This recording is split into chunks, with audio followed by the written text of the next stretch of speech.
Nesse vídeo nós vamos falar sobre os dados do payroll, que apontam o que pode acontecer com a definição da taxa de juros mais à frente. Talvez o Fed precise realmente aumentar a taxa de juros, o que iria desanimar os mercados que estão sedentos pela cachaçinha, mas esse aumento seria necessário, né, pessoal? Esse aumento da taxa de juros seria necessário justamente para você não repetir o que aconteceu lá na década de 70. Nesse vídeo eu quero dar uma compilada no que aconteceu na década de 70 e algumas semelhanças, justamente relacionando ali com a questão da inflação, para você compreender o contexto e o que o Fed não quer repetir. Beleza, pessoal? Muito bem. Antes da gente cair para dentro, ó, as vagas do clube já estão abertas. O clube é o meu treinamento, aonde lá você vai aprender a investir antifrágil. E aí, o que é investir antifrágil? Muitas pessoas me perguntam. Tem aqui do ladinho, ó, a diferença entre o frágil, o robusto e o antifrágil, né? O frágil é o vidro, por exemplo. Se tá com uma pedra no vidro, derrubou o copo, quebrou. Então o vidro é frágil no caso deste exemplo, né? O robusto, a pedra é robusta, ela é durável, né? Ela é forte. Então você vai ter trabalho para quebrar a pedra, certo? Mas ela quebra, tá? Ela até pode aguentar a pancada, mas ela também não se melhora, né?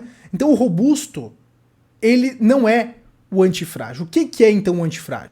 O antifrágil é, mesmo você levando pancada, igual o diamante, igual o músculo, né? Você vai na academia, você tem uma dor do caramba, você rasga as suas fibras musculares. Só que aí, meu amigo, o seu músculo sendo antifrágil, levando porrada nas crises, levando pancada, o que ele faz? Ele se melhora, ele fica melhor. O robusto não, o robusto ele pode aguentar a pancada. Você tá com uma pedra aí em alguém, a pessoa se arrebenta, mas a pedra não, a pedra tá lá, tranquila. Então, porque a pedra é forte, a pedra é robusta. A pedra, se você tacar a pedra no vidro do seu vizinho, o vidro vai quebrar, porque o vidro é frágil. A pedra não, a pedra vai estar lá firme e forte. O vidro quebra, a pedra não. Mas ambos não se melhoram. O músculo, aí sim, o músculo é antifrágil. Por quê? Porque você dá pancada no músculo e aí o músculo fica maior, ele fica mais forte. O diamante, você bota pressão lá no diamante, ele transforma, né? Ele se transforma mais valioso, né? O trabalho do processo para você produzir o diamante faz ele ficar mais valioso. Então, essa que é a diferença do antifrágil. O antifrágil, ele se melhora nas crises, o antifrágil se beneficia das pancadas. E por isso que a gente fala, né? Que chegou a hora de você surfar os ciclos e ter uma carteira antifrágil. E lá no clube eu vou te apresentar um universo de indicadores, um universo de conteúdos para você aprender a relacionar o contexto e saber o que fazer com o contexto macroeconômico. Saber aonde se expor, saber quais ativos se beneficiam em cada momento do ciclo, para assim você também possa investir antifrágil, para que assim você possa ganhar com as altas e baixas do mercado, surfando os ciclos. Nos momentos de alta, exposição em ativos que justamente se beneficiam com essas altas. Nas quedas, nas crises, justamente você ter exposições em derivativos, como as opções que eu te ensino a garimpar lá no clube, onde você ganha com as quedas. E dessa maneira você vai ter ativos dentro da sua carteira antifrágil, onde você ganha com as altas e com as baixas. Essa que é a ideia da carteira. Sempre assumir a humildade perante a incerteza e gerenciar a exposição dos ativos de acordo com o momento do contexto econômico. E assim você vai blindar o seu patrimônio e lucrar também com as crises. A maioria das pessoas ela tem uma carteira frágil. Por quê? Porque elas só ganham se o mercado subir, der alta infinita. Mas não é robusto, não é antifrágil. Pode ser robusto, porque dela tem lá um metalzinho e tal, mas é robusto. A maioria tem a carteira frágil. Uns poucos mais ali atentos têm um patrimônio robusto. Agora, poucos têm uma carteira antifrágil, que se beneficia das altas e das baixas, e é isso que eu estou me propondo a te apresentar, a te ensinar a criar por conta própria e, claro, lá no clube, além de te mostrar como é que faz e todo o contexto, você também vai poder acompanhar a minha carteira aqui com atualizações mensais, beleza? Cai pra dentro, 50% de desconto por poucos dias, essa promoção vai acabar, tá?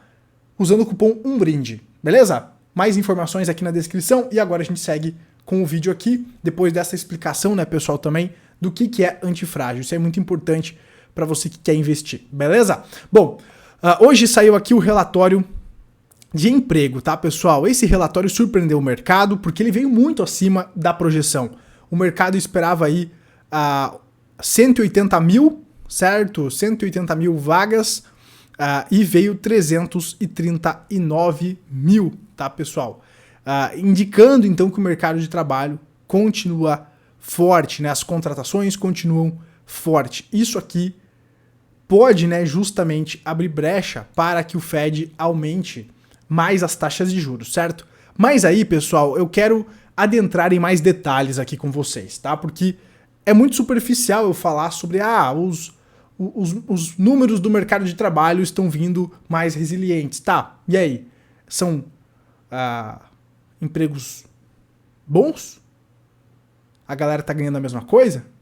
Pois é. Então a gente vai dar uma aprofundada aqui, ó. Por exemplo, se a gente pegar os relatórios que saíram hoje de vendas de veículos, teve queda, certo? Então, o poder de compra das pessoas está caindo, por quê? Porque eu observo pelo consumo, a venda de veículos está caindo, tanto é que quando a gente já mostrou várias vezes, quando a gente faz aí o garimpo, né, o refinamento dos dados da inflação, já mostrei várias vezes que o preço dos carros usados está caindo, tá? Então a gente percebe uma queda na demanda por veículos usados. A mesma coisa por caminhões. Só que aí os caminhões me diz muito mais sobre a economia atual. Porque se o cara está consumindo menos veículos, beleza, é superficial. Não é necessário. Agora, o caminhão é necessário para o crescimento da economia. Por que o caminhão é necessário para o crescimento da economia? Porque numa economia pujante, numa economia em crescimento, você vai aumentar a frota. Aumentar a frota para trazer mercadoria, para trazer matéria-prima, enviar mercadoria. E o que está acontecendo agora? Uma queda, tá? Venda de caminhão veio abaixo do esperado.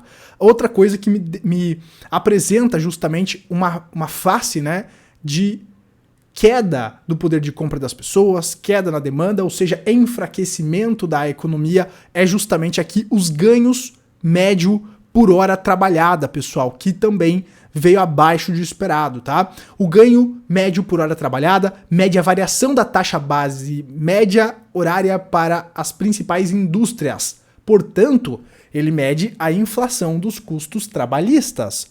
Os valores de remuneração média nos oferecem uma boa indicação do crescimento da renda pessoal durante o mês. Então, houve crescimento da renda desses trabalhadores? Não. Houve, na verdade, aí uma projeção vindo abaixo, né? Houve um enfraquecimento.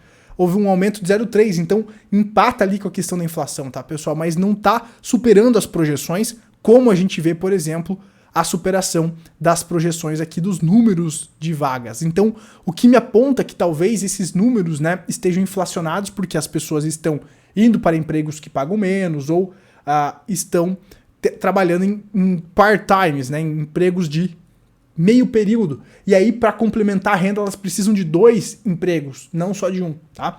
E isso infla, então, a demanda por trabalho, certo?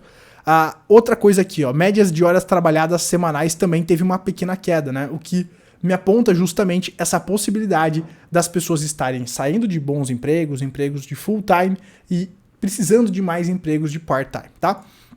E aí, pessoal, toda essa informação que eu tô trazendo para vocês é o que me aponta que a gente pode ter justamente mais elevações de taxa de juros nas próximas reuniões do Fed, tá? A gente já vai falar sobre as projeções do mercado mais à frente neste mesmo vídeo, mas aqui, por exemplo, a galera do Fed de Bullard defende alta de mais 0,5 pontos nos juros dos Estados Unidos. Eles falaram isso aqui, pessoal, no final do mês passado, certo? O Federal Reserve então precisa elevar os juros em mais 0,5 pontos percentuais este ano para pressionar a inflação a voltar para a meta de 2%. Quem está falando isso é o presidente regional de St. Louis do Banco Central americano, o James Bullard, certo, pessoal? Então, alguns membros do Fed, eles estão defendendo essa possibilidade de mais aumento, certo? Um aumento aí de mais pelo menos 0,5% ainda este ano.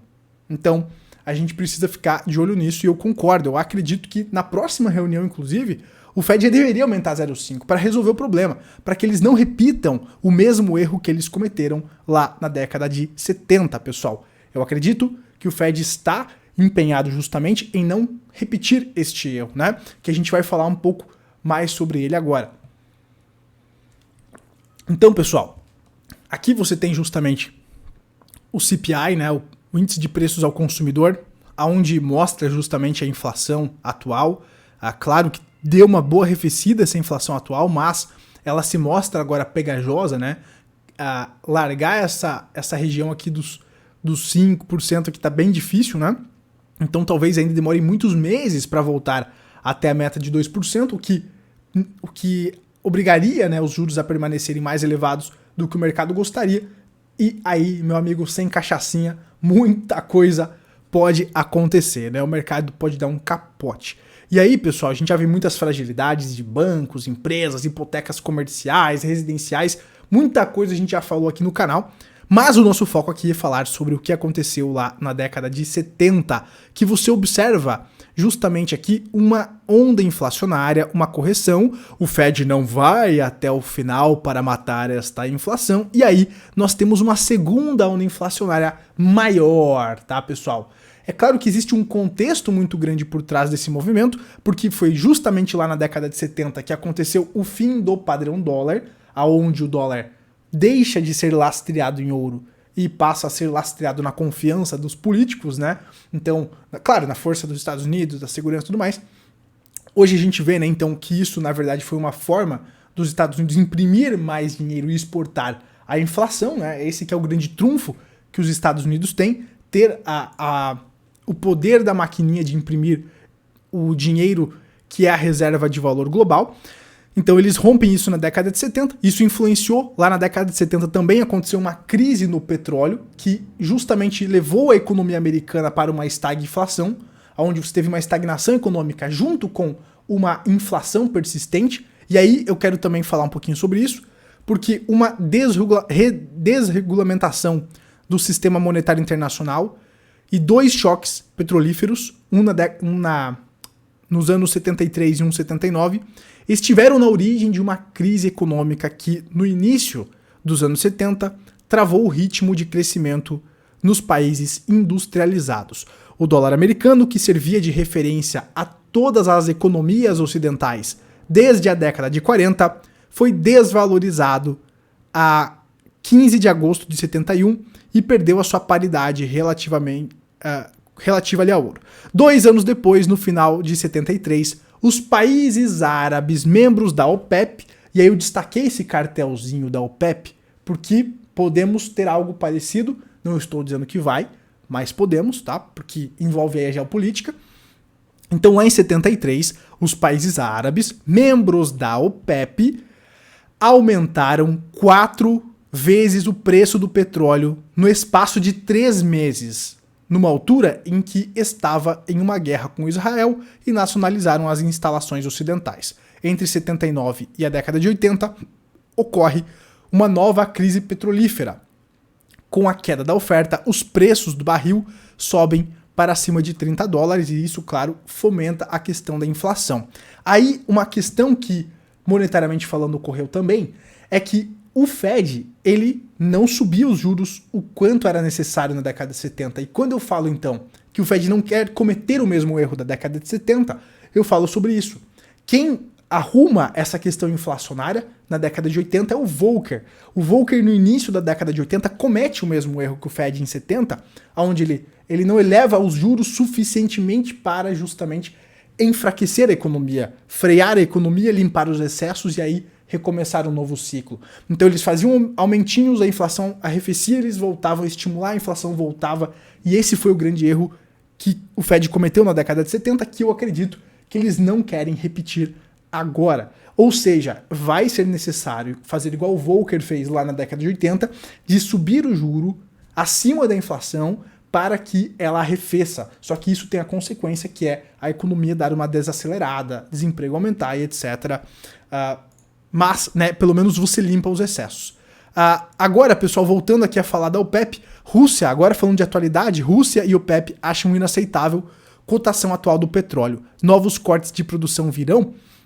É o questionamento, né, pessoal, que está sendo feito aí no dia 1º de junho, tá? Então, agora a gente está falando de atualidade, e aí fica o questionamento, será que eles vão justamente artificialmente reduzir a produção para aumentar o preço do petróleo, geralmente em fins de ciclo é natural ver o petróleo, né, a energia tendo uma correção. Então o que é um bom indicador, Gabriel? Seu Gabriel Pelissaro, me fala, o que é um bom indicador, Gabriel, de fim de ciclo? Um bom indicador de fim de ciclo é a queda no preço das commodities, do petróleo, por exemplo, da energia. Indica que as pessoas estão consumindo menos. E se as pessoas estão consumindo menos, então você tem menos matéria-prima, né? Você tem menos gasto com energia, etc. E aí, teoricamente, os preços do petróleo corrigem, né? Então nós estamos vendo uma correção aqui nos preços do petróleo. Uma correção que do topo até agora chega a 44%. Então olha o que eu falo, né? Que poucos conseguem enxergar da contração que está acontecendo. A gente já começa a ver, por exemplo, refletindo aqui no petróleo. Só que se os caras começam a cortar a produção, aí isso pode fazer o preço subir e afeta lá a questão da inflação e tudo mais, né? Aí você tem que ir linkando aí as bolas, beleza, pessoal? Para fechar aqui, então, esse vídeo com chave de ouro, tá aqui a projeção atualizada para vocês do mercado para a questão da taxa de juros. Daqui a 1 semana e 4 dias o Fed vai fazer essa reunião. Temos alguns dados, como a gente falou em vídeos passados, que apontam já a desaceleração, e aí o mercado está justamente indeciso, né? Antes, né, dos dados que saíram ontem, que eu falei aqui no canal, o mercado acreditava numa expectativa de elevação de 0,25, agora isso mudou, e o mercado, pessoal, mesmo com esses dados do emprego muito forte, que podem pressionar a inflação, o mercado está aqui teimando que o Fed não vai elevar os juros, tá? Então daqui a 1 semana e 4 dias vai ser bem interessante a gente acompanhar isso aqui. 73,5% do mercado acredita ainda que não vai ocorrer mais elevações, certo? O mercado precisa da cachaçinha. Mas será que o Fed não vai mais elevar os juros? Eu acredito que ainda é necessário, se eles querem justamente, né, levar essa inflação rápido para casa dos 2%. O Fed já deixou muito claro que eles querem fazer isso.